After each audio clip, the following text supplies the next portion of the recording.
Good evening. It's good to see you today. Let me see, where am I? Okay. Come on, Donald. Come on. There you go. There you go. Good deal. How are you? Good. Everybody have a great Christmas? Well, good, good, good. Well, we got one more holiday to get through before we kind of get back to normal. So I hope you have a great evening on the 31st. Make sure that you remember you have to be up and at church on Sunday morning. So be cognizant of that as you partake in whatever activities you may be partaking in.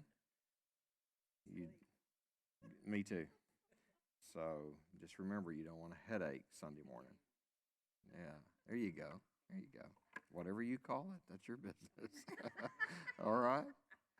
But anyway, looking forward to getting into a new year and closing out 2022 and seeing what God's going to do in our lives individually and in our families, in our church in 2023. Looking forward to it, but it's going to be a fabulous, fabulous year.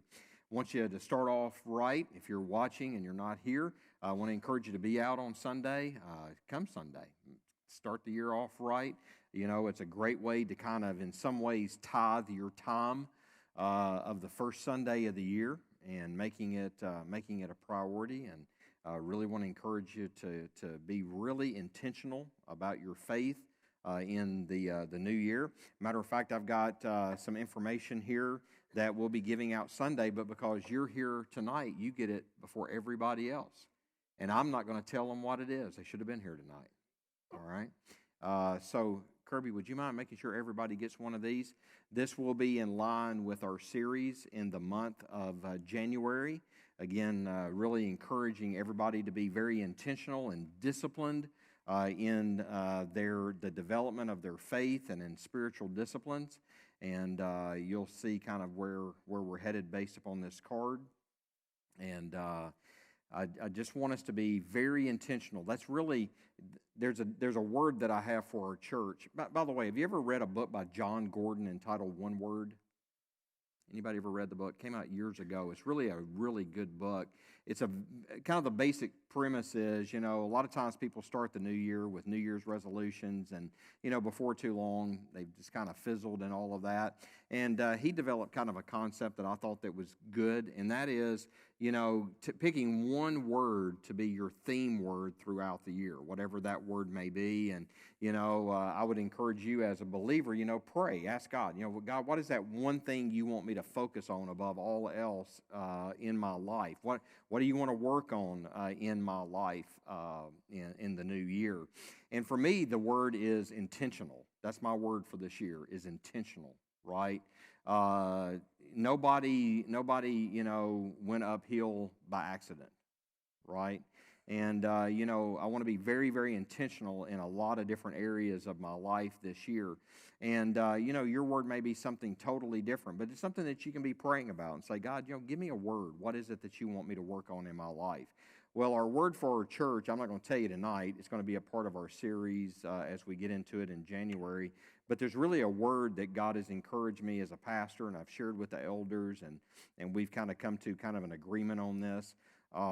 There's one thing I think God wants us to emphasize above all else as a church family in 2023. And you'll be getting more and more information about that. But right here on this card, you see 5 steps to an absolutely amazing 2023. I want you to be intentional about every one of these. And through the series in the month of January, the 5 Sundays in January, we'll emphasize each one of those and kind of develop these a little bit more as we go through the series. So remember that, and we'll take care of that. Let's see here. Services Sunday start at 10:30. Nothing new there. Next week, Wednesday, we'll be back in our study of the book of Colossians. Let me encourage you. It's kind of been a while since we've been there. Let me encourage you just to sit down and read the 4 chapters of Colossians. It won't take you 20 minutes. Find a translation that you understand, and you can just read through it. It's an easy book to understand, and so let me just encourage you to get in there and read it before next Wednesday, and we'll get back into our study of being rooted in Colossians next week. All right? Oh, one other thing. I'll be putting some information out for Sunday, but we'll also put it on the church app. We're going to do a winter warm up. A winter warm up. It's a time of fellowship. We're going to do that on Saturday, January the 21st. Saturday, January 21st. You can write that down. It's going to be out at Elliott Lake, and that's out at the Red River Army Depot. We'll be giving you information about that. I'll need, I believe, your name and your birthday to give it to the people out there at Red River. You'll need to bring your ID. Everybody that goes will need to bring your ID because you're on a government base. And so you'll need to do that. For those of you who have been in trouble before, you probably can't go. So I got it. Well, if it was, it should be on record, and you'll be fine. All right. All right. But again, what we're going to do is our plans are to have, it's going to be from 9 to 12, and we're going to have breakfast together, and then we're going to have a little bit of time on the Word, and then we're going to kind of do some games together. Again, kind of the primary purpose of that is just getting together and just fellowshipping, kind of getting the year started off in that direction. And so remember that. That's January the 21st, and from 9 o'clock until noon. Need a couple guys to help meet me out there about 7:30 to cook breakfast. So I expect to see volunteers.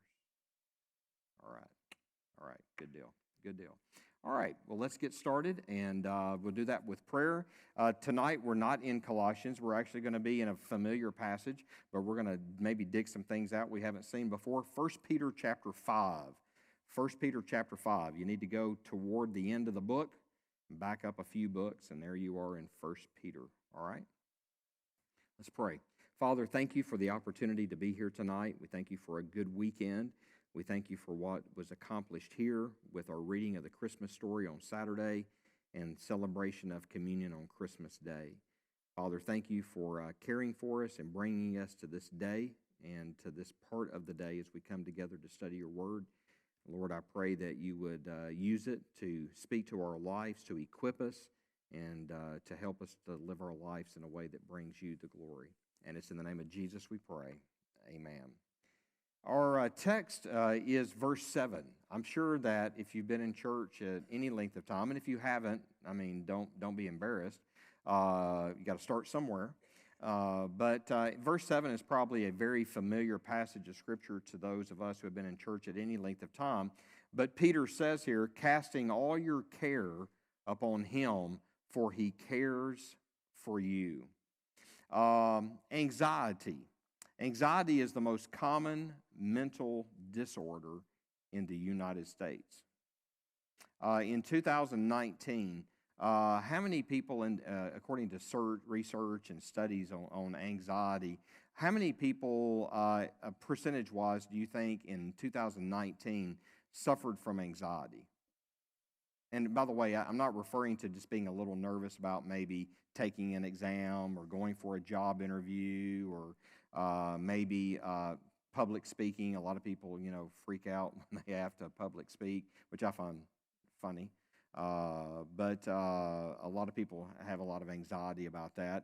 So I'm not talking about those kinds of passing anxiety. I'm talking about, a real struggle with anxiety. Matter of fact, I'll put it in this context. It is known as GAD, G-A-D, General Anxiety Disorder.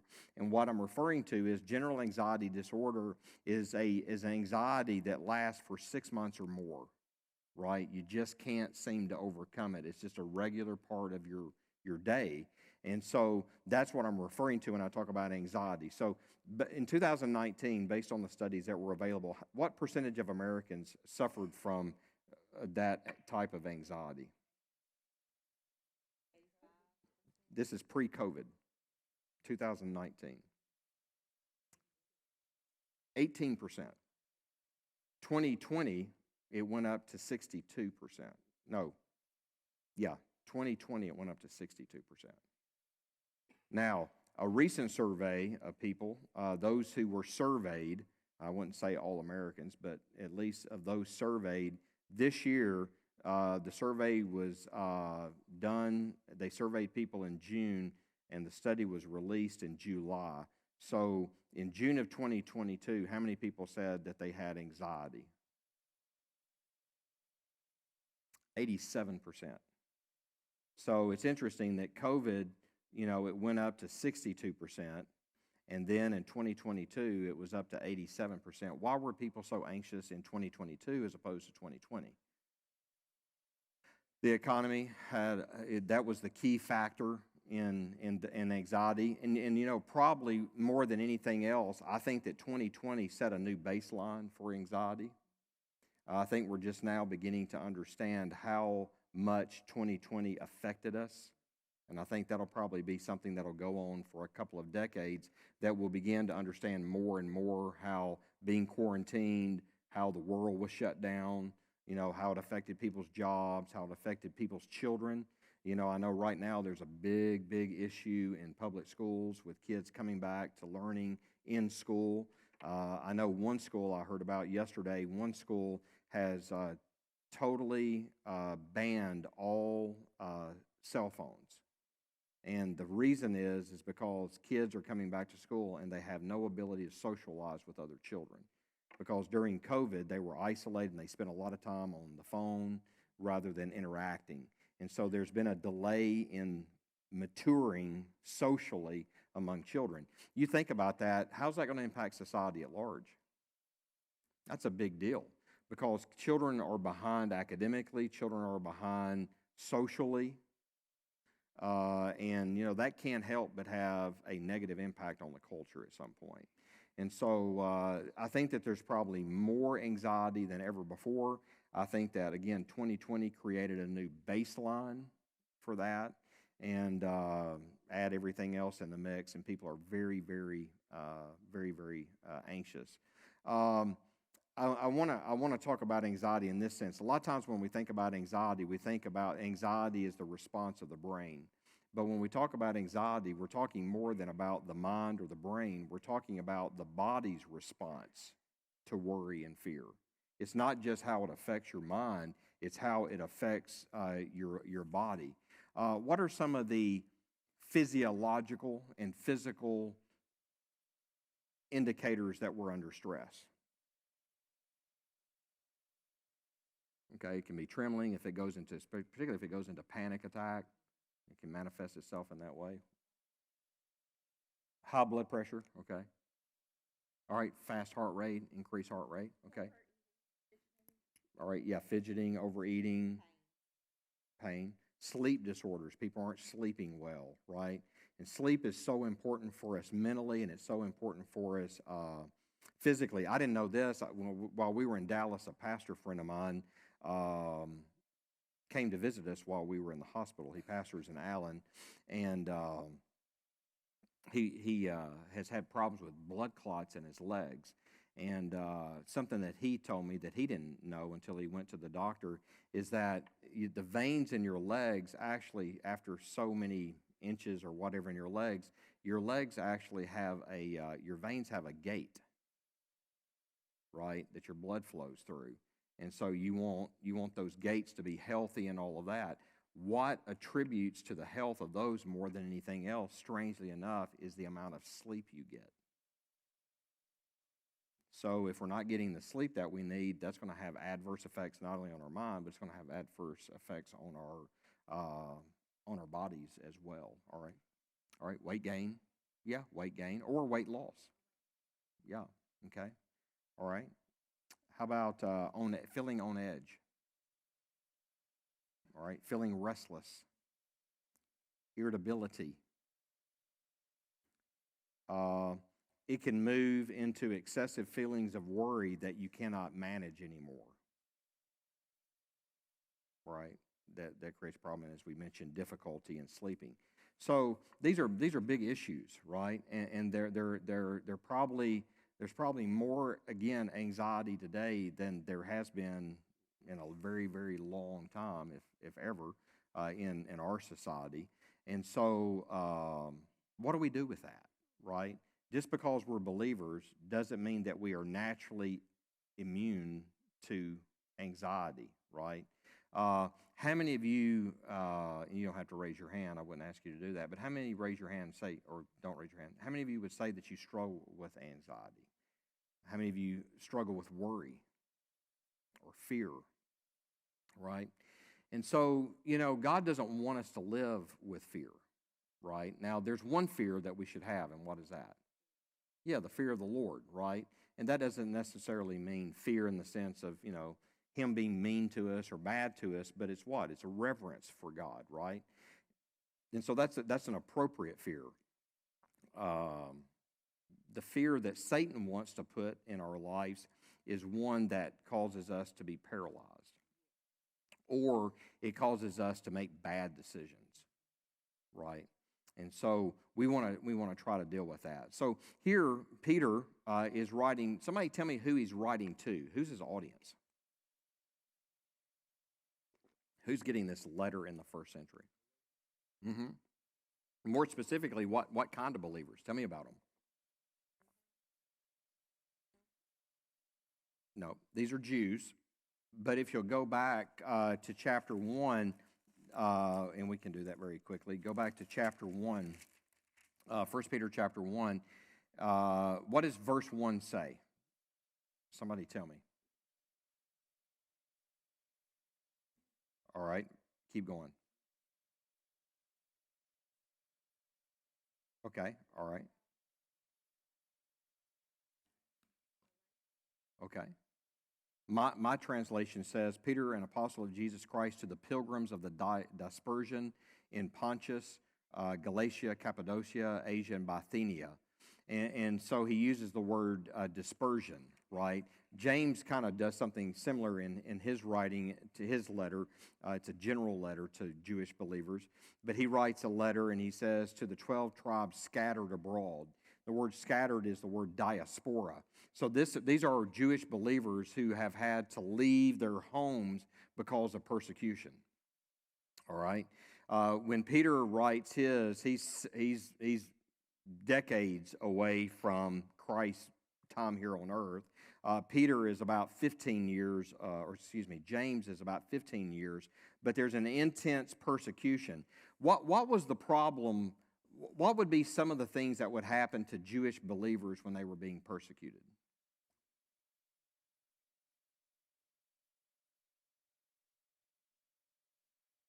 When we talk about them being persecuted, what would that look like? What was the impact of that on their lives? Here are believers in Jerusalem or Bethlehem or Jericho, maybe Nazareth, and they've accepted Christ, and now they're being persecuted. What does that look like?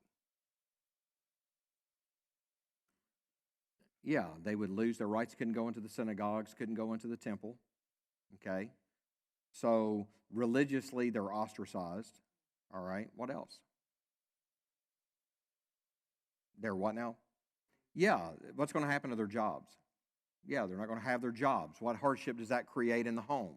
Right? You got a family to feed, right? You got those responsibilities. So you're economically ostracized, you're religiously ostracized, you're socially ostracized, right? This is a big deal, and I want us to try to put ourselves in that context. This is a breakdown of everything that they've ever known, and now, because it's getting really heated at different times, they're actually on the run for their lives. I can't even imagine what that would be like. Could you? I can't imagine being on the run for my life, particularly with a young family, a wife and children. And where are you going? I mean, where are you going to go? When you get there, are you going to be accepted?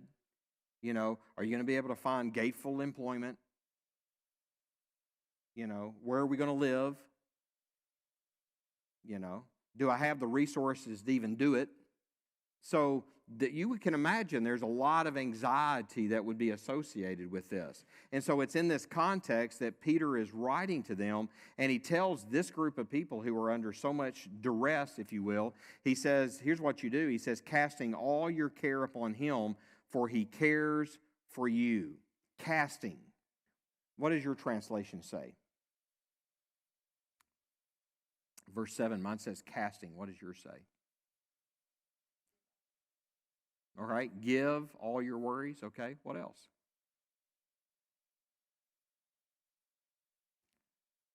Does anybody have the word hurl or throw?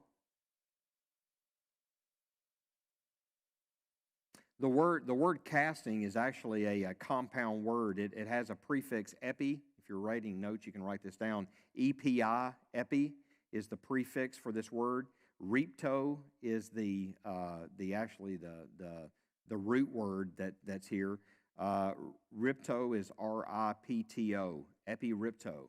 And so the prefix epi means upon, as on the top of something. Upon as on the top of something, right? Ripto means to hurl or to throw. It has the idea of flinging something with great force. It's intentional. It's not an accident. You're doing something intentional. You're flinging something on top of something else, right?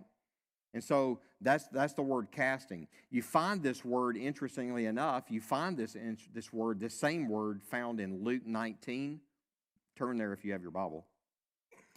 Luke 19, verse 35, you find that same word, epiripto. Verse 19:35 says, then they brought him to Jesus. Who are they bringing to Jesus first?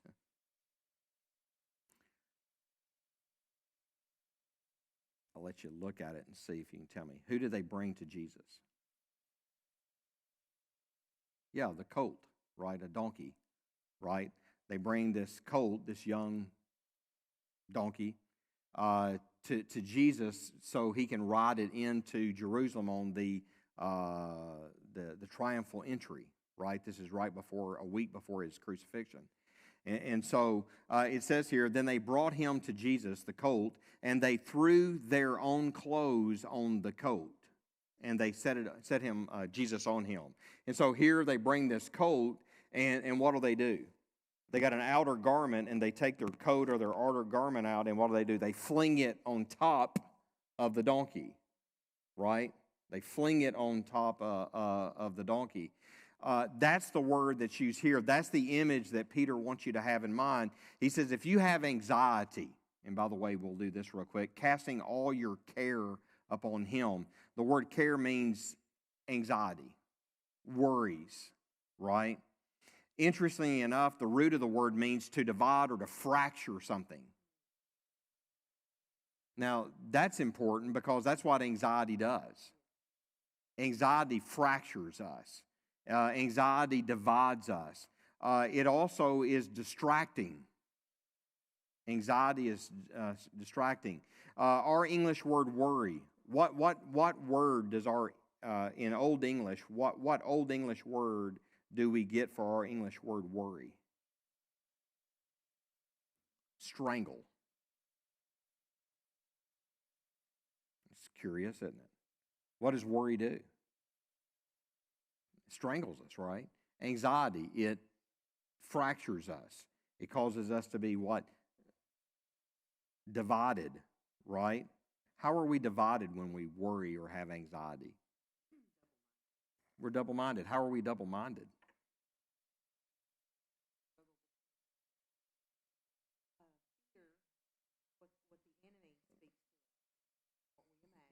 Right.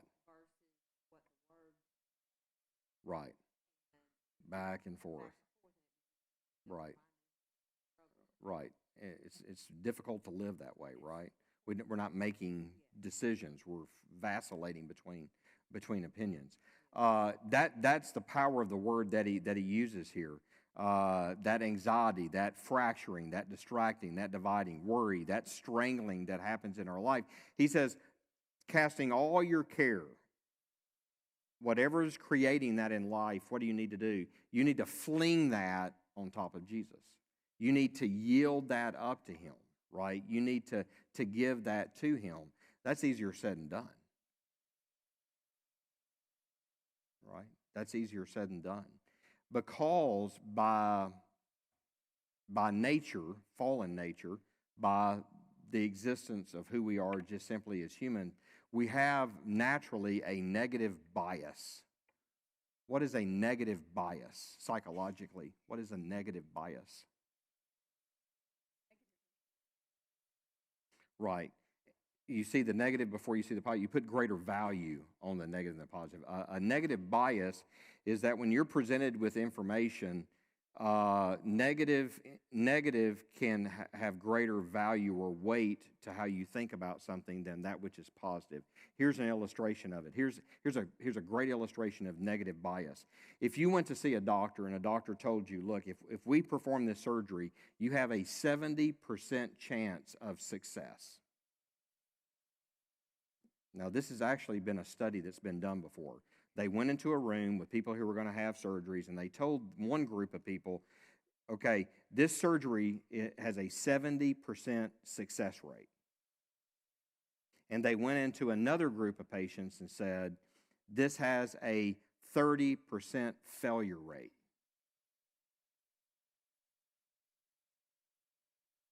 When they asked the first group, is that good or bad? What did the first group say? That's good. That's good. 70%, that's good. What did the second group say? Oh, that's bad.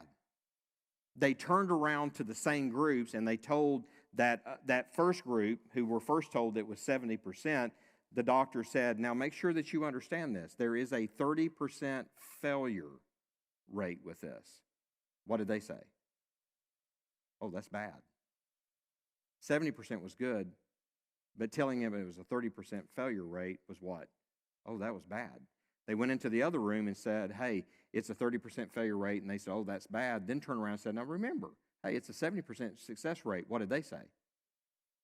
They said it was bad. Why? They were influenced by the first bit of information that they got. It's a negative bias. Now, I really want us to understand that, because that's how we are as humans. We come into things with a negative bias. We come into it naturally with a negative bias. Don't you think our enemy plays on that? He knows that, right? Think about your own life. Let's say that, maybe for the ladies, you had family come over for the holidays and you cooked a meal. And let's say that, 5 people said something to you about the meal. 4 people said, man, that was absolutely delicious. I love to come to your house and eat. One person said, man, the potatoes were salty. What do we tend to focus on? We focus on the salty potatoes, right? That's that negative bias that we have, okay? So you have to understand there is a human tendency in the best case, because some people's personalities are different, right? In the best case scenario, we all have a negative bias. Some people are more negative than others anyway, right? Some people are very pessimistic, right? Others are very optimistic. But even in optimism, there tends to be a leaning toward what? A negative bias. Well, we have that. Our enemy knows that, and so he's going to seek to play that in our lives. And so that's why we are told to cast all our care upon him, right? Now, interesting, this word cast, what Peter does here, it's a verb, and the verb is an aorist tense verb. It's an aorist participle. Anytime you see in your English Bible the ing on the end of a verb, it's a participle. And it's active, which means you have to do it, okay? It's not a middle voice, and it's not a passive voice. It's an active voice, which means this means you have to do this. Nobody can do this for you. I can't do it for you. Your spouse can't do it for you. Your best friend can't do it for you. Truthfully, God can't do this for you. This is something you have to do for you. And that is fling all your anxiety on him. What are some of the things that makes us anxious? Think about our lives today. Here we are, we're almost at 2023. What are some things that you're anxious about? December, what are we, 28th?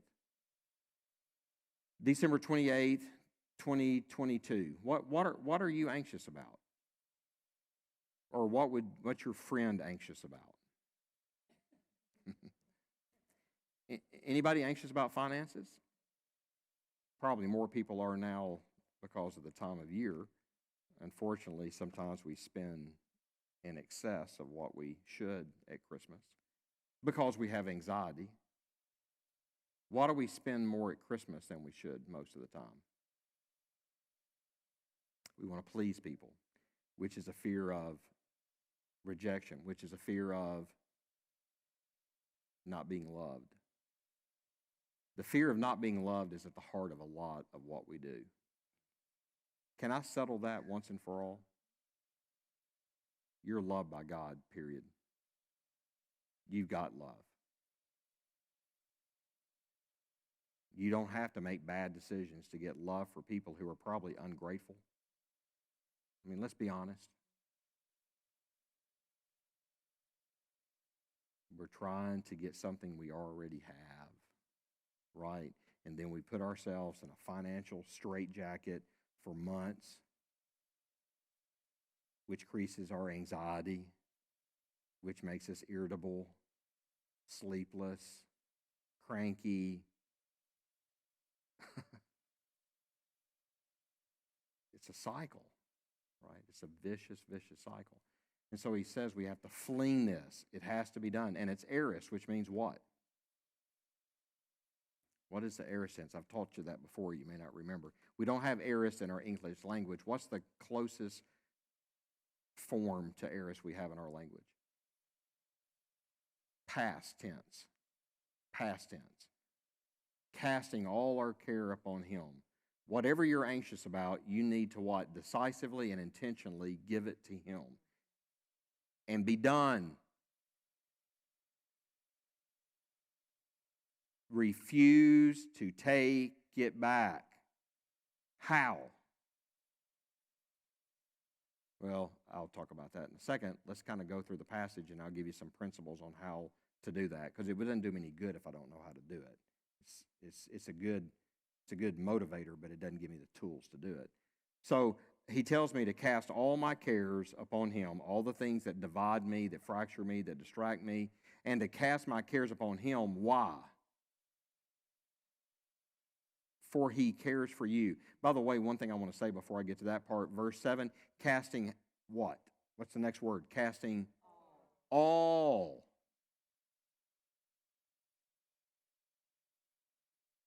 What does all mean? Okay, everyone, all. There's nothing that's not included in that. Now, that's real important because I want you to stop and think about it. What could all include when it comes to things that create anxiety?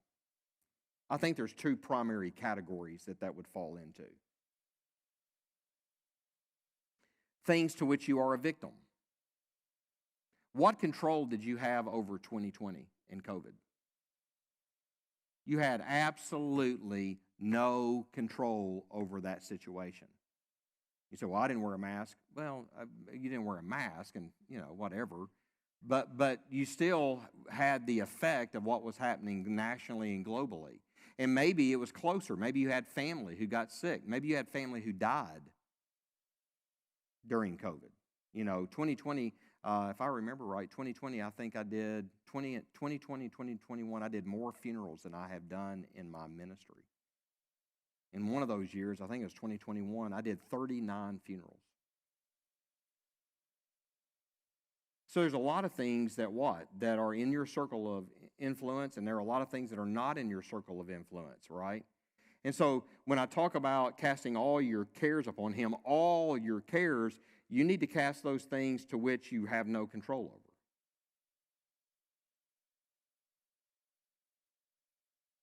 Are you in control of the fact that we've had inflation to the rate that we've had it? Are you in control of, I don't know about y'all, Shannon bought some eggs before the holidays. She bought 2 dozen eggs.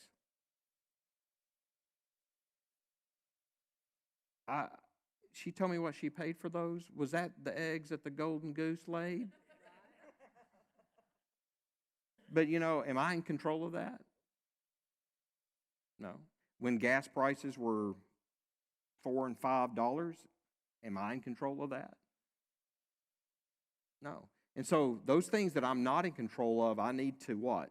I need to let him handle that, right? There's also things that what? Things that I've created Have there been messes in your life that you've created? Does that fall under the category of casting all your care upon Him? We struggle with that, don't we?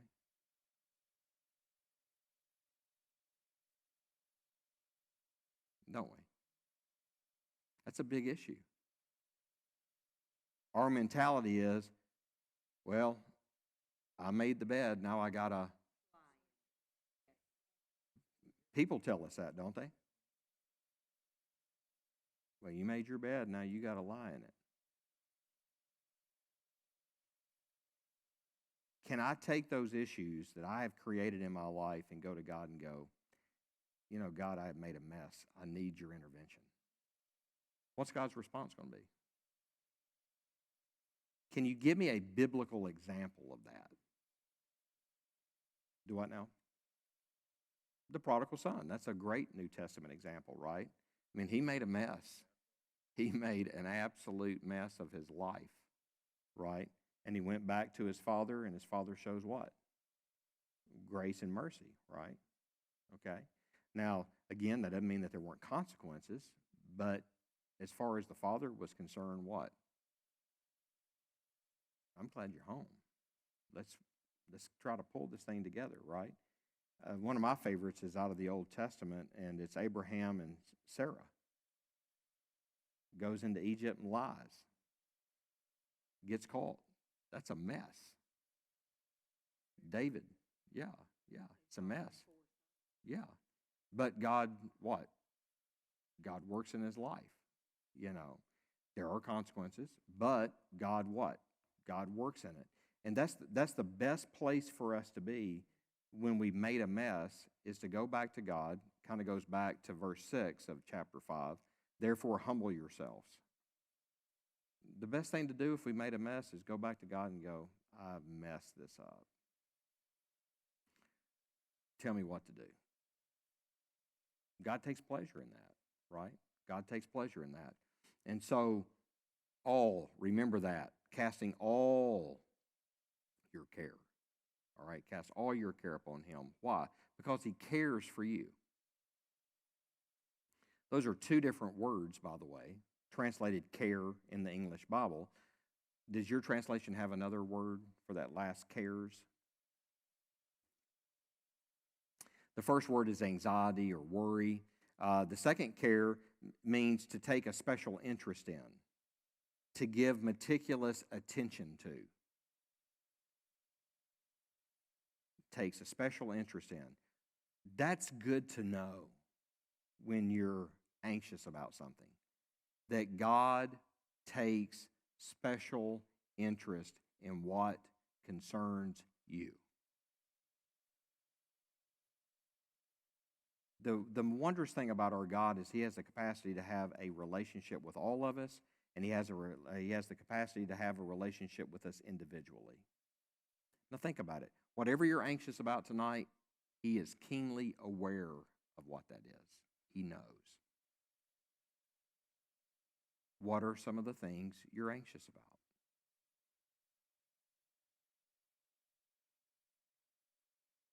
This word cares here is interesting. The word care here, as I said, takes special interest, gives meticulous attention to. The verb actually implies giving forethought.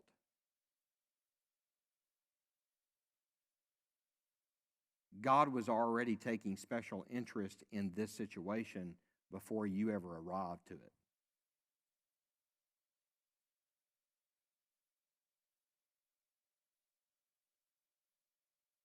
Before whatever's making you anxious, God was keenly aware of before you ever even knew you had a problem. That's reassuring. In other words, nothing takes him by surprise at all.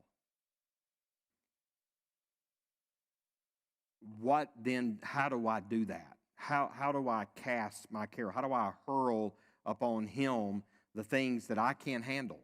And by the way, how do I know you can't handle what you're anxious about? It's killing you. You're not sleeping. You're probably getting an ulcer. You're irritable. It's tearing you apart. So your body and your mind are already manifesting the fact you can't handle it. So let's what? Let's take it to him. How do I do that? We'll go over to 1 Samuel 30 very quickly. 1 Samuel chapter 30. David gives us a great example of this. David was having a bad day. 1 Samuel chapter 30. He was having a really bad day. Compared to David on this occasion, I don't know that I've had that bad of a day. This is a bad day. One of the things you have to understand in the context of all this, David has lost his job. Anybody lost a job before? Anybody? Raise your hand. Anybody? Stressful?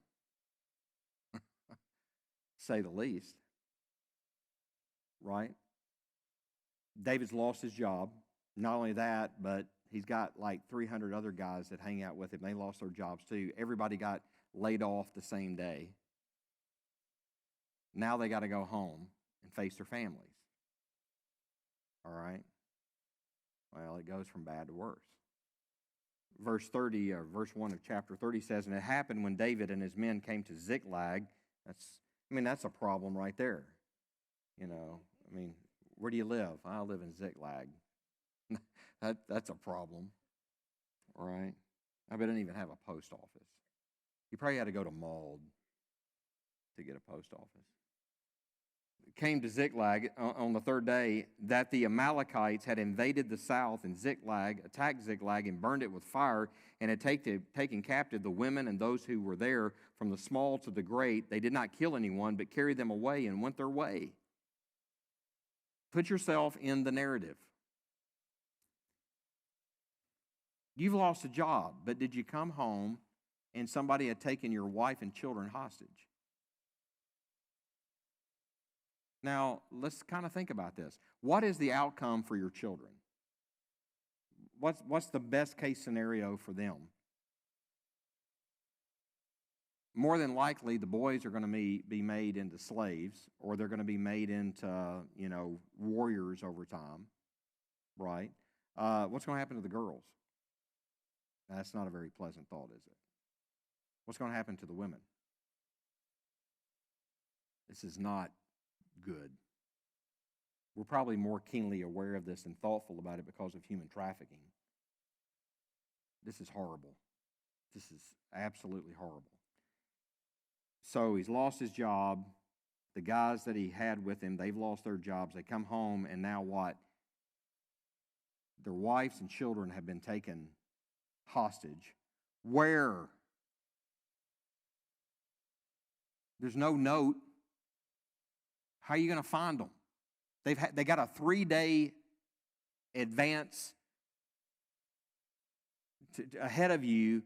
So wherever they've gone, what are the odds that you're ever going to find them? And on top of that, what'd they do to everything that you owned that they didn't take? They burned it. You don't even have a house. This is a bad deal. I would say that I'd have some anxiety. Yeah, this is devastating, right? The loss of your wife and your kids is one thing. That's beyond everything else. But now everything you own, there's no insurance company. What happens when you lose things in this part of the world at this time? Your house is burned. What happens? Your house is burned. That's all there is. Your house is burned. All your stuff's burned, right? So it says, verse 7, so David and his men came to the city, and there it was. I love how Samuel writes that. Yeah, they came to the city, and there you go. There it was, right? The men came to the city, and there it was, burned with fire, and their wives and their sons and their daughters had been taken captive. Then David and the people who were with him lifted up their voices and wept until they had no more power to weep. Let me ask you a personal question. Have you ever been there? Have you ever been there to where you couldn't cry anymore? That's a bad place. That's a bad place. I mean, you're talking about broken hearted, disgusted, anxious. What a terrible thing. Verse 5, and David's 2 wives, well, there's a problem there, but that would make me anxious. Well, yes, sir, to say, yeah, I sure hate that one's gone. There you go. That's right, Abigail. Now David, verse 6, was greatly distressed. What does your translation say?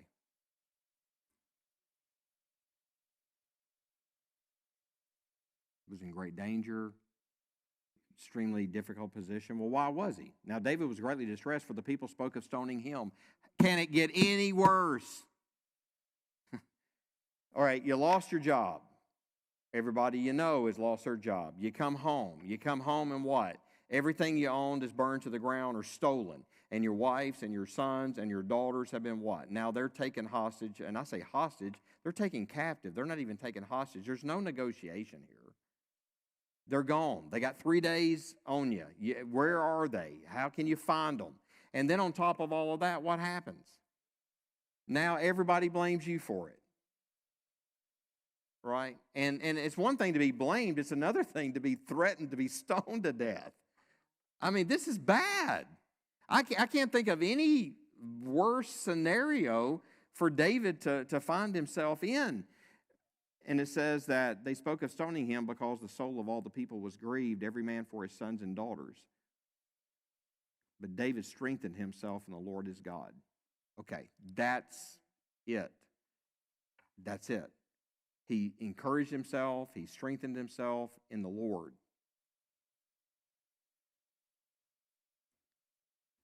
How? He has to shift his focus from his current circumstances to the character of God. Right? He has to shift his focus from his current circumstances to the character of God. It's a discipline. It's intentional. It's not going to just happen because we all have a negative bias. The more he thinks about his circumstances, what? The more anxious he's going to become because he doesn't have a solution. How do you have a solution for that? How overwhelming must that have been? Yeah, we're talking about bad boys. Yeah. Yeah, on top of, now you're dealing with the bad boys, right? What do you do? The more you focus on the circumstances, the more that you're going to slip, stay with me, the more you're going to slip from anxiety to depression. What is the difference between anxiety and depression? Yes. Anxiety is, how in the world am I going to fix this? To depression, which is, there's no way to fix this. You go from, I think, just futility in trying to find a solution to something actually worse, and that is hopelessness. And what do people do when they're hopeless? Lots of suicide. Lots of suicide. David is intentional about hurling his circumstances upon God. He encourages himself. How does he do that? He focuses on the character of God. What would that look like? Well, I don't know that he did that here, but let me give you an example of what it could have looked like. Psalm 103. Psalm 103.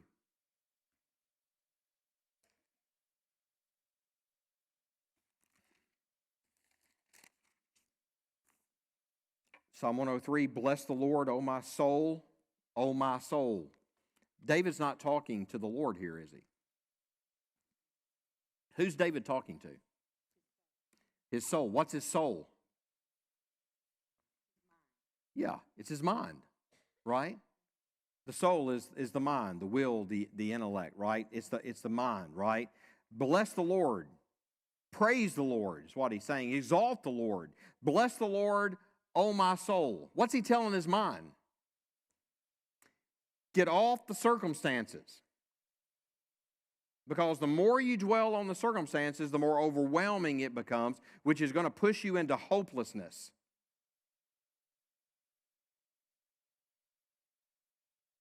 You know, we talked about suicide. Some people commit a slow suicide. Not everybody picks up a gun and puts it in their mouth. Sometimes they use different things to numb the pain.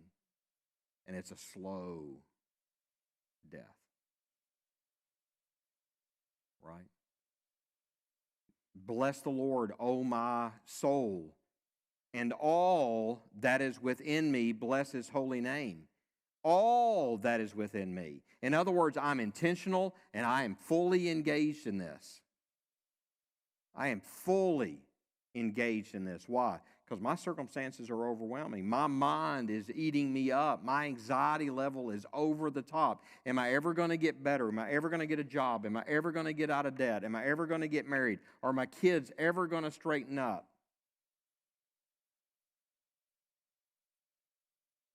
Those are just some of the things we struggle with.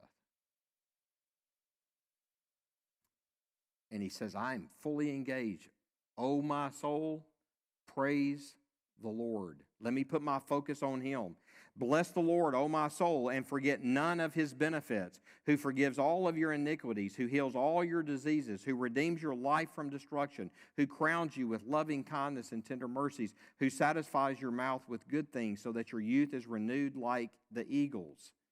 What's he do? He's going back and he's replaying God's character and provision in his life. Here you are at a breaking point because of current circumstances. And so what do we need to do? We need to look back and say, what has God done in the past? What has God done with impossible circumstances already in my life?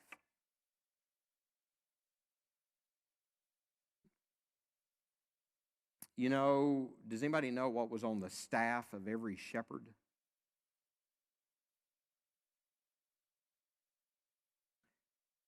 On the staff of every shepherd,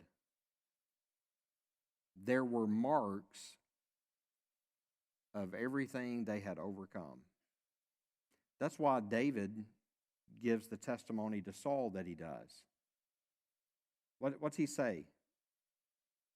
Saul says, why are you so confident that you're going to be able to take on this giant? What's he say? Yeah, I killed a bear, I've killed a lion. Whenever that happened, he took his staff and what did he do? He marked it. He marked it. Why is that important?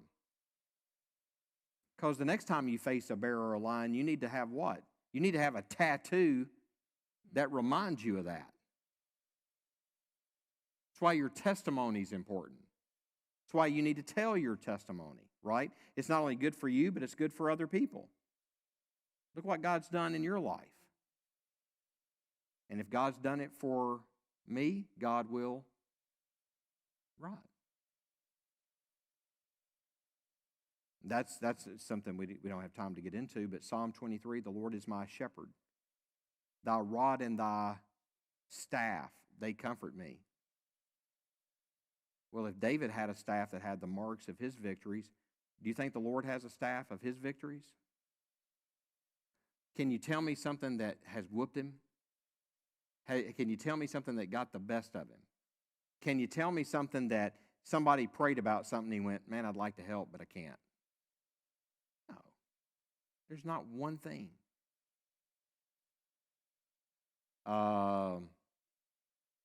See here.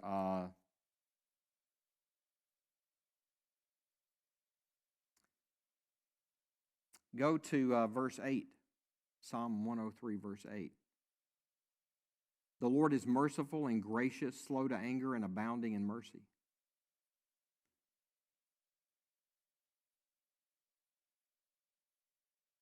The Lord is merciful and gracious, slow to anger, and abounding in mercy. That's a pretty good one, isn't it? Go over to Psalm 145.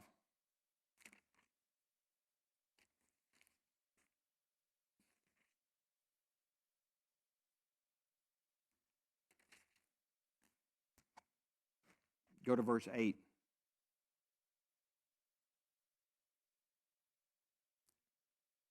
What's it say? The Lord is gracious and full of compassion, slow to anger, and great in mercy. You'll find that, by the way, several different Psalms of David. That must have been an anchor for him. That was an anchor for him. And what's interesting is David wasn't the first one to say this about God. Who was the first one to say about God that he is gracious and full of compassion, slow to anger, and great in mercy? Who was the first one to say that? It may surprise you. God. God was the first one to say this about himself. All David is doing is just repeating what God said. So let me ask you this, okay?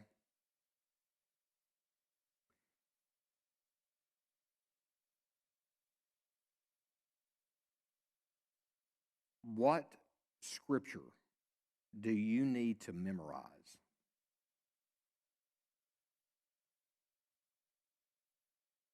so that when you face difficult times and anxiety, that the Holy Spirit can bring to your remembrance that you can replace your anxiety with a reflection of God's goodness, His character, His faithfulness, His promises? What verse can that be for you?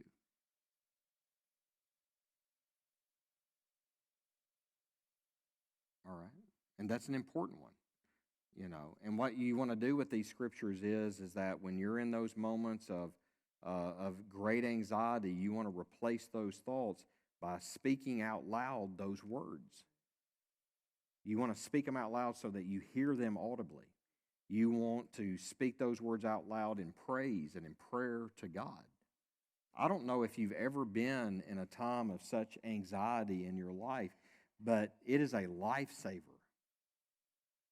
You've got to replace that anxiety and those negative thoughts. If we don't replace negative thoughts, the longer that we are under pressure and anxiety, and the longer that we're under stress, the more that affects us. Neurologists tell us the more that affects us mentally, and we can be launched into a negative cycle. And that's not a place you want to be. A negative cycle is where everything is wrong. Everything is wrong. And you become bitter. And that's not a good place to be. So let me encourage you, find you a scripture. Memorize it. No matter how long it takes, memorize it. Write it down on an index card. Write it on the back of an envelope. Tape it on your mirror when you're getting ready in the morning, or take it in your car, and when you're at a red light, pull it out. Go over it. Memorize it. Memorize it. Memorize it. And speak that word and replace those thoughts, because otherwise we're in a bad place, right? And we don't have to be. And I think the fastest way to cast our cares upon Him is to replace those negative thoughts, those anxious thoughts, with His Word. And I think it'll make a big difference in our lives. All right. Well, I appreciate you being here tonight. I look forward to seeing you guys on Sunday in 2023. All right. You are dismissed.